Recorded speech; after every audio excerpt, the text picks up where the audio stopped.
Training का module 1 हम लोग कंटिन्यू करते हैं, introduction to cloud computing. And we will discuss what is the need of cloud computing. कल जो मैंने आपसे डिस्कशन किया था, आईटी में सबसे पहले हम लोग one application one server, practice हमारा ये था कि एक सर्वर अगर डेटा सेंटर में लगा है तो वहां पे मैक्सिमम एक एक एप्लीकेशन को होस्ट करके चल रहे हैं।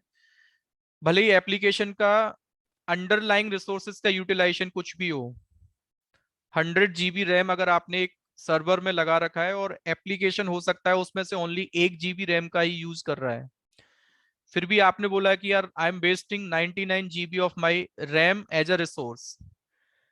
तो चैलेंज आईटी में सबसे बड़ा ये था कि एफिशिएंटली रिसोर्सेज को हम कैसे यूज कर सकते हैं, या फिर दूसरा challenge, can we run multiple operating system machine on a single hardware. तो इसका आंसर हमें मिला वर्चुअलाइजेशन टेक्नोलॉजी में। सबसे पहले जो सिट्रिक्स कंपनी था उसने अपना एक वीटी टेक्नोलॉजी मार्केट में लॉन्च किया। उन्होंने ये कॉन्सेप्ट लेके आए कि आप चाहे तो एक हार्डवेयर को एज अ शेयर रिसोर्स आप यूज कर सकते हैं by installing the hypervisor. Now single hardware is capable to run multiple operating system या बीएम्स साइमल्टेनियसली। सबका अलग अलग अपना स्टोरेज होगा, सबका रैम होगा, सीपीयू, नेटवर्क। जो प्राइमरली हमारी रिक्वायरमेंट है एक मशीन को चलाने के लिए, एक ओएस इंस्टॉलेशन के लिए। बट अब मैं थोड़ा सा आपसे बात करता हूं कि amazon ने जब 2006 में क्लाउड कंप्यूटिंग का कॉन्सेप्ट लॉन्च किया था तो क्या चैलेंज इनके सामने आया था। अभी तक मैंने बस ये बताया कि क्लाउड कंप्यूटिंग एक ऐसा मॉडल है, एक ऐसा आईटी में काम करने का एक नया तरीका है जिसकी हेल्प से आप अपने डेटा सेंटर की रिसोर्सेज को ओवर द इंटरनेट आप एक्सेस कर रहे हैं। Your resource can be your server, your application, database, load balancer, firewall, gateway, router, switches. These are the data center resources जो आपको एक एप्लीकेशन चलाने के लिए जरूरत होता है। amazon ने बोला था कि हम लोग प्राइमरली ना, हमारा काम है कि स्टेशनरी का बिजनेस इनका था यूएस में सबसे पहले। इन्होंने बोला कि यार हमने ना एक अपना डोमेन ले रखा है, पब्लिक डोमेन amazon.com के साथ। फैसिलिटी हमने ये दे रखी है कि कोई बंदा अगर इस यूआरएल पे जाता है तो हमारे प्रोडक्ट ऑनलाइन हम लोग डिलीवर कराते हैं। जो आप अपना प्लेस करोगे order, we will try to order online, आपके घर पे ऑर्डर पहुंचेगा, तो आपको मार्केट जाने की जरूरत नहीं है। तो बिजनेस इनका ये भी एक नया था ई कॉमर्स का। इन्होंने क्या बोला कि we have the dedicate IT team. एक मेरा छोटा सा डेटा सेंटर मैंने बना रखा है। इस डेटा सेंटर में लेट सपोज इस पूरे वेबसाइट को चलाने के लिए 3 सर्वर मैंने लगा रखे हैं। All 3 servers serving the same application workload या फिर सेम वेबसाइट वर्कलोड। वेबसाइट क्या है आपका amazon.com। We have the load balancer in front. इस वेबसाइट के लिए आने वाले ट्रैफिक को इसका काम है डिस्ट्रीब्यूट करना इक्वली। 10 रिक्वेस्ट आते हैं तो 10 रिक्वेस्ट आपको इक्वली इन तीनों सर्वर्स पे डिवाइड कर देने, ये काम लोड बैलेंसर का है। यहाँ पे कहीं ना कहीं इंटरनेट है और इंटरनेट से दूसरी तरफ एन नंबर ऑफ यूजर्स मेरे बैठे हुए हैं just for the internet browsing. सब यूजर का amazon.com का अवेयर हैं, वो उनको पता है कि amazon ने एक नया बिजनेस स्टार्ट किया है। हम अपने स्टेशनरी के प्रोडक्ट अगर परचेज करना चाहते हैं तो इनके वेबसाइट पे जाके अपना अकाउंट सेटअप करो और वहां से अपना देख लो क्या चीज आपको चाहिए, ऑर्डर प्लेस करो, पेमेंट करो, ऑर्डर आपके घर पे पहुंच जाएगा। amazon के ऑनर ने ना सबसे पहले एक चीज प्रपोज किया आईटी टीम के सामने कि भाई मेरा जो मार्केट है ना अभी स्टेब्लिश हो चुका है, मेरे को सब बंदे जानते हैं कि हम लोग एक बहुत बड़े मार्केट कॉम्पिटिटर हैं, ई कॉमर्स के लिए हम लोग जाने जाते हैं। बट व्हाट आई वांट कि मैं एक अपने इस वेबसाइट के थ्रू ना बिग मिलियन सेल प्लान करना चाहता हूं। और आई एम प्लानिंग कि अगर मेरे पास 1000 ऑफ प्रोडक्ट मैं सेल करता हूं ना by this website, I will give flat 50% discount on every product. IT team से ऐसा बोला गया कि आपको प्लानिंग क्या करनी है, क्योंकि हम तो पूरा मार्केट प्लानर हैं, हमें मार्केट का पता है कि बिजनेस कैसे लाना है। बट एट द एंड मेरा जो बिजनेस आएगा ना, total business depends on this URL. But उन्होंने क्या बोला, ऑनर ने बोला कि अभी मैं प्रेजेंट केस में आपसे बात करता हूं ना, तो मेरे पास दिन के 100 यूजर्स इस वेबसाइट पे लैंड करते हैं। 100 यूजर्स के ट्रैफिक को मैनेज करने के लिए ये 3 सर्वर बिल्कुल सफिशिएंट हैं। कभी भी मेरे को ऐसा नहीं लगता कि एप्लीकेशन पे लेटेंसी आया, वेबसाइट पे लेटेंसी आया, जिसकी वजह से यूजर्स ने मेरे को बोला कि your application is throwing the latency. IT team ने बोला कि ये जो ट्रैफिक होता है ना, ये नॉर्मल ट्रैफिक है, इतना हम लोग एक्सपेक्ट करते हैं। लेकिन think about the big million sale. आपने बोला कि यार अगर मैं 1 जनवरी को बिग मिलियन सेल प्लान करता हूं तो मे भी हो सकता है ये ट्रैफिक ना आपका अभी 1 मिलियन तक पहुंच सकता है। और ऐसा होता भी है। हम लोग भी जब फ्लिपकार्ट हो गया, amazon हो गया, ऐसे ई कॉमर्स वेबसाइट पे जाते हैं, स्नैपडील हो गया, यहाँ पे हमें लगता है ना कि डिस्काउंट चीजों पे आया है, तो हम लोग भी, हमारा भी है कि ह्यूमन टेंडेंसी है कि हम डिस्काउंट के लिए देखते हैं कि कोई चीज 10 रुपए की है, 5 में मिल रही है, तो हम जल्दी से उसको पकड़ने की कोशिश करते हैं। तो सेम हो सकता है कि इन्होंने भी टारगेट किया कि यार बिग मिलियन सेल अगर प्लान है तो we are expecting more traffic, और वो 1 मिलियन तक हो सकता है। आईटी टीम से आपने क्वेश्चन किया कि ये 3 सर्वर जो डेटा सेंटर में एप्लीकेशन के लिए लगे हैं, क्या ये कैपेबल हैं to manage the 1 million traffic? IT team ने बोला नो। हर एक सर्वर का एक लिमिट है कि कितना मैक्सिमम रिक्वेस्ट ट्रैफिक हम उस सर्वर पे भेज सकते हैं। भाई हमारा भी तो वर्कलोड होता है ना। हमें अगर 10 असाइनमेंट्स दिए गए, हमारा काम है कि हम मैक्सिमम 5 एक दिन में कर सकते हैं, और आपको बोला जाए नहीं भाई 10 करके देने, तो आप बोल दोगे कि भाई मेरा इतना कैपेसिटी नहीं है, I can not do more than 5 assignments. तो आप लोग क्या बोलते हैं कि डिस्ट्रीब्यूट द वर्कलोड। बट किसको वर्कलोड को डिस्ट्रीब्यूट करेंगे? जब आपके पास कोई एडिशनल बंदा हो कि भाई आप ये काम करके दे देना। सेम आईटी टीम ने बोला कि भाई 1 मिलियन ट्रैफिक को अगर मैनेज कराना है ना, तो you will be required the more physical resources. Add on आपको सर्वर्स की जरूरत होगी, गेटवेज की जरूरत होगी, फायरवॉल्स की जरूरत होगी, स्टोरेज की जरूरत होगी। फिर सबसे बड़ा चीज, उसको रखने के लिए आपको एक जगह की भी जरूरत है, जिसको आप डेटा सेंटर बोल रहे हैं।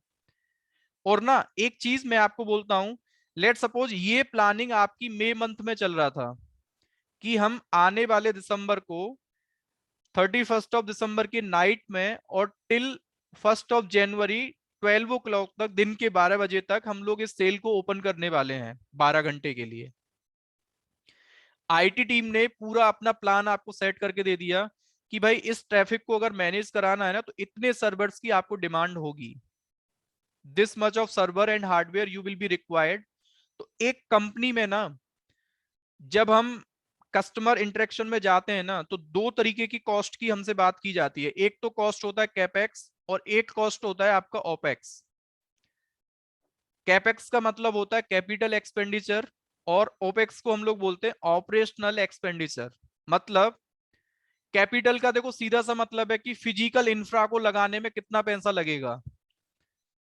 अगर मैं एचपी से कांटेक्ट करता हूं और मैंने अपने हार्डवेयर टीम से कांटेक्ट किया, please provide me the details, कितना कॉस्ट इतने हार्डवेयर का जाने वाला है, तो उन्होंने एक पूरा पूरा आपको चेकलिस्ट बना के दे दिया कि भाई इतना पैसा आपको देना पड़ेगा फिजिकल इंफ्रा को लगाने के लिए। कैपिटल का मतलब यही होता है कि टोटल कॉस्ट एक इंफ्रा को सेटअप करने में, including the lease, security, cooling system, पूरा डेटा सेंटर का चार्ज और उस हार्डवेयर का चार्ज, इसको हम लोग बोल रहे हैं कैपिटल एक्सपेंडिचर। लेकिन व्हाट अबाउट ऑपरेशनल? तो कंपनीज बोलते हैं कि भाई ऑपरेशनल का मतलब है जहां से आप अपने एप्लीकेशन का प्रोविजनिंग स्टार्ट करते हैं ना, और प्रोविजनिंग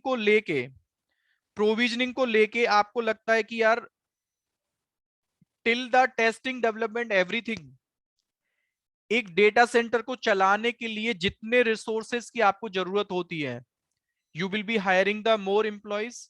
ऐसा तो है नहीं कि अगर आपने 1 मिलियन ट्रैफिक आपके डेटा सेंटर के इस एप्लीकेशन पे आने वाला है, तो आपको कंपनी ने बोला कि यार 100 सर्वर्स एडिशनली मेरे को चाहिए होंगे। आपने बोला कि यार मेरे पास जो पहले आईटी का टीम था ना, मेरे पास ओनली एक डेवलपर था, एक लिनक्स एडमिनिस्ट्रेटर था, एक नेटवर्क वाला बंदा था, इनसे मैं अपना काम कर ले रहा था। बट ये बंदे भी तो ये बोलेंगे ना कि सर 100 सर्वर्स का प्रोविजनिंग करना, केबलिंग करना, उनके फर्मवेयर अपडेट करना, इन सारी चीजों को करने में भी और एप्लीकेशन को फिर पूरा लाइव करके देना, पूरी टेस्टिंग करना, तो हमें एडिशनल रिसोर्सेज की भी जरूरत है। तो अब आपके सामने आया कि ऑपरेशनल कॉस्ट क्या होगा, फिर इसके डेली टू डेली जो इश्यूज आएंगे, मतलब पूरा टीम आपको फिर उसके लिए बिठाना पड़ेगा। एज अ ओनर आपने बोला कि I am okay with your plan, let's start the application provisioning. यानी कि मई मंथ में आपने एप्लीकेशन प्रोविजनिंग स्टार्ट किया और अपने डेटा सेंटर में आपने टोटल 100 सर्वर्स को एडिशनली और प्लेस कर दिया। यानी कि now you have total 103 servers before the big million sale in your data center. 31 दिसंबर को 12 बजे रात को आपने सेल ओपन किया और 1 जनवरी को 12 बजे आपने सेल को क्या कर दिया, क्लोज कर दिया। Think about from the business owner. अब आपने बोला कि भाई जिनको डिस्काउंट दिया था उनको फायदा हो गया, जो मैंने एम्प्लॉयज हायर करे थे उनको सैलरी मिला, मेरे को भी फायदा हुआ कि मेरे प्रोडक्ट अच्छे सेल हुए।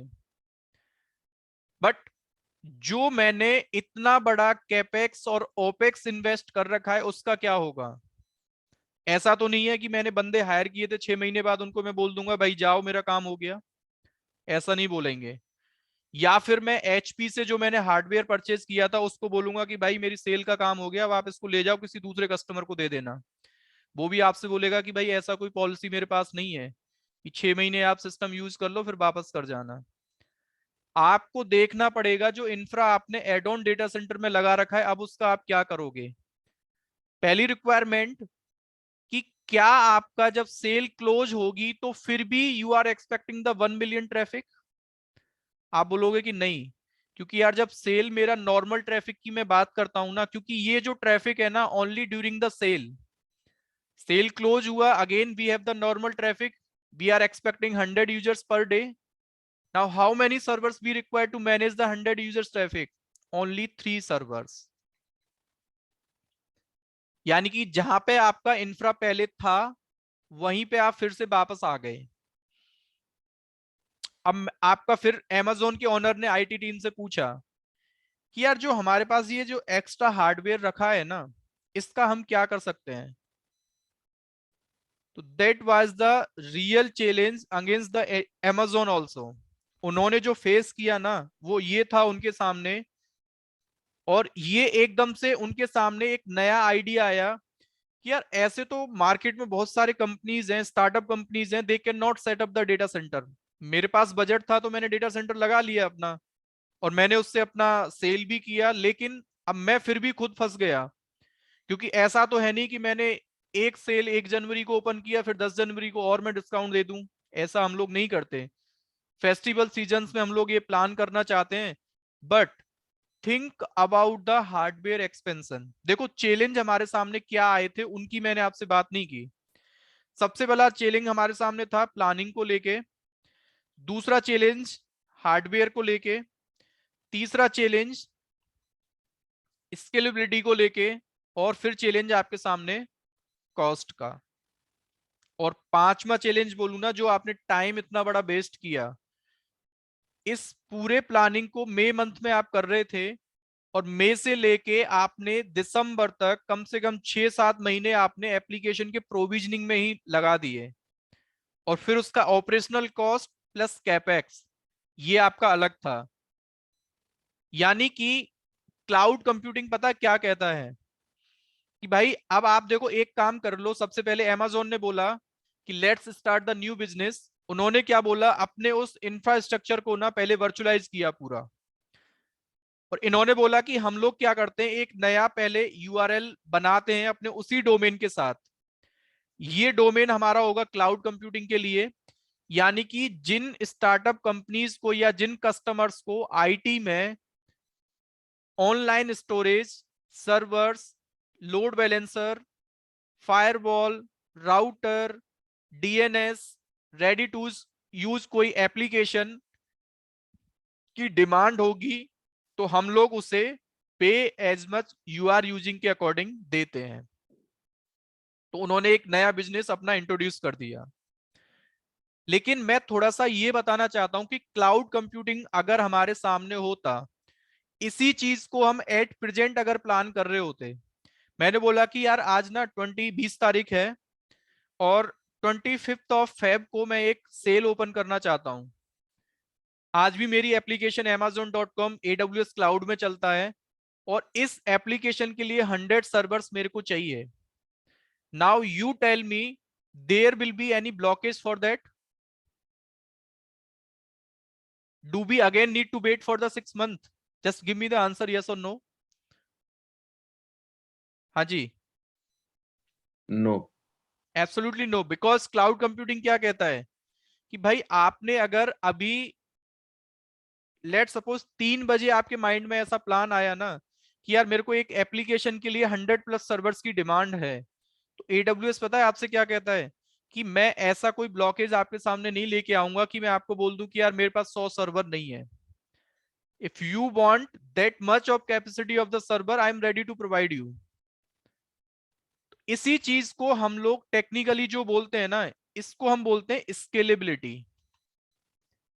कल मैं आपसे बात कर रहा था, इंटरव्यू में ना एक क्वेश्चन पूछा जाता है खासकर जो फ्रेशर होते हैं उनसे, tell me the one good example जिसकी वजह से क्लाउड कंप्यूटिंग इतना पॉपुलर है मार्केट में, एक सिंगल रीजन बताओ। तो ज्यादातर लोग तो सब यही कहते हैं कि यार pay as much you are using, service on demand, services are available over the internet, hardware हमें मैनेज नहीं करना होता, रिमोटली प्रेजेंट हमारा है, ये सब हम बताते हैं। बट जो रियल में जो क्लाउड कंप्यूटिंग को लाने का या कंपनीज जो जिसको यूज करते हैं ना आजकल, आपने देखा होगा हर एक इंडस्ट्री को क्लाउड कंप्यूटिंग की डिमांड है। सिंगल रीजन है, because of its scalability feature. Scalability कहता क्या है, whenever you need the resources, resources are available automatically। और आपको लगता है कि मेरे को यार ओनली ना 2 घंटे के लिए रिसोर्सेज की जरूरत थी, फॉर 2 hours ओनली, तो 2 घंटे का ही पे करना है, pay as much you are using. सबसे बड़ी चीज, हार्डवेयर मैनेज नहीं करना, डेटा सेंटर मैनेज नहीं करना, आप अपनी एप्लीकेशन पर फोकस कर रहे हैं, rather than focusing on the hardware expansion, replacement, security, data center. You are working on your application part. This is the beauty of cloud computing. Scalability ये भी कहता है कि भाई अगर आपको 12 घंटे के लिए 100 सर्वर्स की डिमांड थी ना, तो आपको 12 घंटे का ही चार्ज देना है, उसके बाद में अपने आप से उन 100 सर्वर्स को डिलीट भी कर सकता हूं। आपको ऐसा नहीं है मैनुअली जाके आप क्लीन अप भी करने लग रहे हैं, मेरे को सब पता है, आपको वन टाइम कॉन्फ़िगरेशन करना है, कितने चाहिए, कितने बजे तक चाहिए, उसके बाद क्या चाहिए ये बता दो बस। This is the beauty of cloud computing. एक छोटा सा एग्जांपल मैं आपको देता हूं।